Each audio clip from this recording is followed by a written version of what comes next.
আল্লাহ হোক, ভগবান হোক, তোমরা যে যাকে মানো তার কাছে প্রার্থনা করো। হ্যালো বন্ধুরা, কেমন আছো? তো আশা করি সবাই অনেক ভালো আছো। তো বন্ধুরা, আমরা যে পাখিটিকে পেয়েছি এটার নাম দিয়েছি চিন্টু। আর একটা কথা, এই পাখিটিকে আমরা কিভাবে পেয়েছি এটা পরের ভিডিওতে বলে দেবো। আর এরকম পাখি ইন্ডিয়াতে বিশেষ করে কোনো অবৈধ পাখিকে আটকে রাখে কিন্তু পোষা দণ্ডনীয় অপরাধ। তো তোমরা কিন্তু কখনো এরকম করবে না, মানে বাসা থেকে পেরে কিংবা প্রাপ্তবয়স্ক পাখি আটকে রাখা কিন্তু দণ্ডনীয় অপরাধ। আর বন্ধুরা, একে কিন্তু আমরা সকাল থেকে অনেকবার খাইয়েছি এবং খুব সুন্দরভাবে পাখিটি খাচ্ছে। তো এই পাখিটিকে আমরা বড় করব এবং হ্যান্ড ট্রিম করার চেষ্টা করব।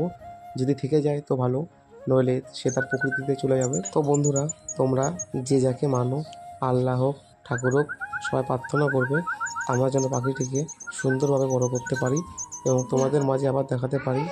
তো বন্ধুরা, এর পরবর্তী ভিডিও নিয়ে আবার তোমাদের সঙ্গে দেখা হচ্ছে। ততক্ষণ গুড বাই। আর এরকম ভিডিও পেতে চাইলে চ্যানেলটির সাথে জুড়ে থাকুন। টাটা।